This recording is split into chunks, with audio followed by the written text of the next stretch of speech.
tell me how the ovation got you, man, because that was surreal. Yeah, it was.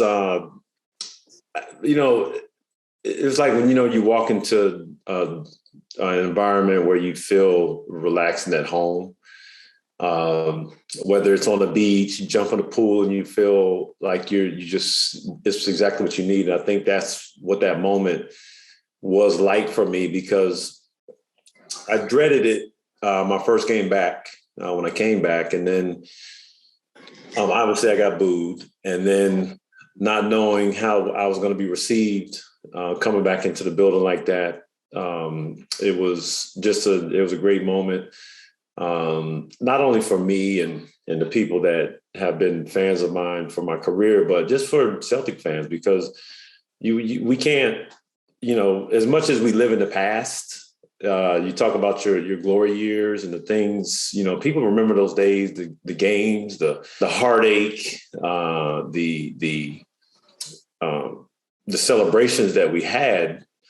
The only thing what joins us, what binds us, is that we stick together, and we always, no matter where we end up going, we always remember who we are, and nothing changes. We're always Celtics no matter what. It seemed like when Kevin Garnett stopped and recognized you, the whole place just held their breath, and then it was just exhaled, and it was just such a great moment. And when you went out to him, and everybody said, well, they planned that. I said, no, that was just something that Kevin said, and Ray got up, and it was so cool. Yeah, it reminded me when I broke Reggie's record there in the Garden. And before the game, I was asking Reggie, what am I supposed to do? How is this supposed to go down? There's no template. You guys basically stir the narrative. Whatever you do. And because this is not something that happens every day. And I believe that was the same case with Kevin. Kevin is so emotional. You don't know where he's going to go with what it is that he's doing, what he's saying.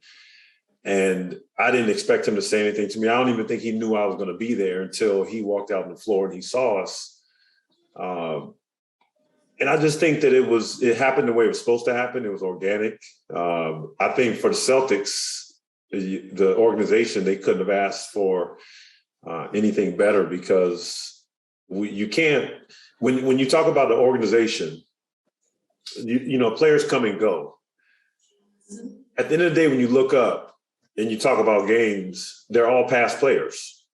And that's kind of where you hang your hat.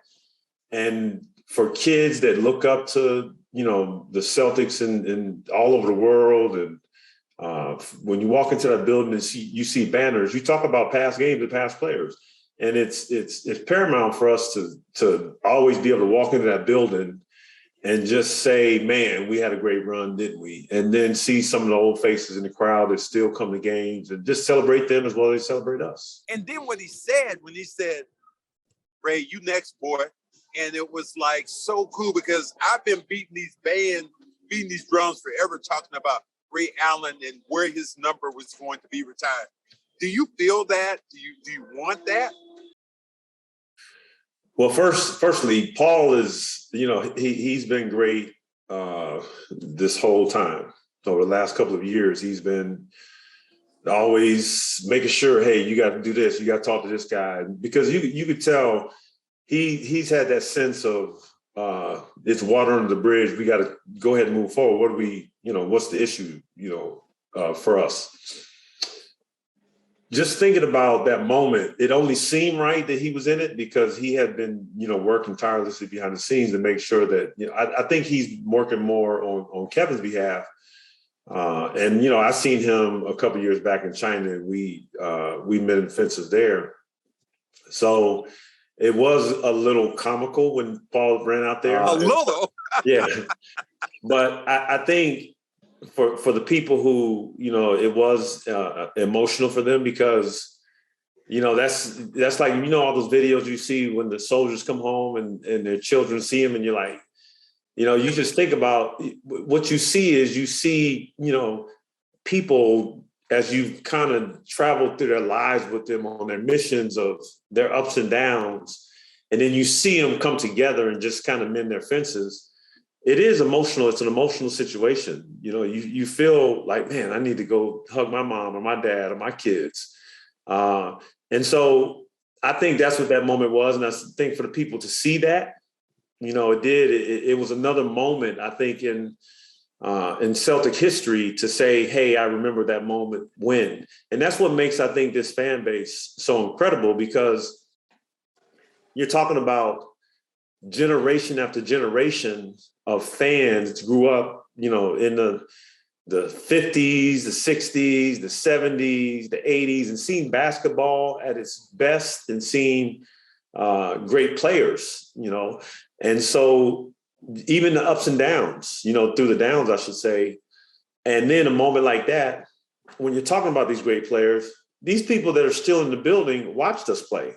So when you're seeing your jerseys retired, these people are actually sharing stories of what it was like watching those games, and, you know, big games that player had or the team had. And so it's a real connection, I think, that the people in Boston have with the Celtics.